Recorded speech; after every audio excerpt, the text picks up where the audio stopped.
ليه دايما بتحس انك متاخر؟ السر اللي محدش هيقوله لك. اكشن. ازيك؟ كله بونو. في سر نفسي مزروع جواك يخليك تحس انك فاشل ومتاخر والناس سابقاك، بس لو فهمت السر ده كل حاجه هتتغير. انت بتصحى الصبح تمسك الموبايل تلاقي صاحبك سافر وبنت خالتك اتجوزت وصاحبك في شغل جديد وانت لسه بتحاول تفهم انت مين ورايح على فين. كل يوم الاحساس ده بياكلك من جوه، انا متاخر، انا تايه، انا مش بنجح زيهم. بس استنى، وانت متاخر عن ايه اصلا؟ في سباق احنا اتولدنا فيه غصب عننا، مدرسه وبعد كده جامعه وبعد كده شغل وبعد كده جواز وبعد كده عيال وبعد كده معاش، ولو اتاخرت عن اي نقطه يحكموا عليك بالفشل. بس حد قال لك قوانين السباق ده؟ مين اللي قرر الجدول ده؟ مين قال انك لازم تمشي عليه؟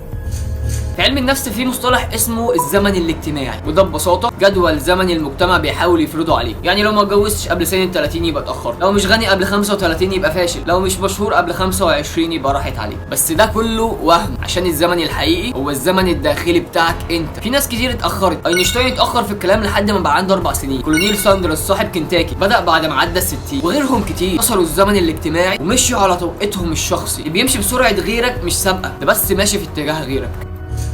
من النهارده قارن نفسك بنفسك، مش بجارك، مش بصاحبك، ولا بخطه المجتمع. انت لو مشيت على زمنك الشخصي هتوصل لمكان عمرك ما كنت هتشوفه لو فضلت تقلد الناس. اكتب هدفك وخد خطوه واحده بس ناحيته، مش بكره، النهارده.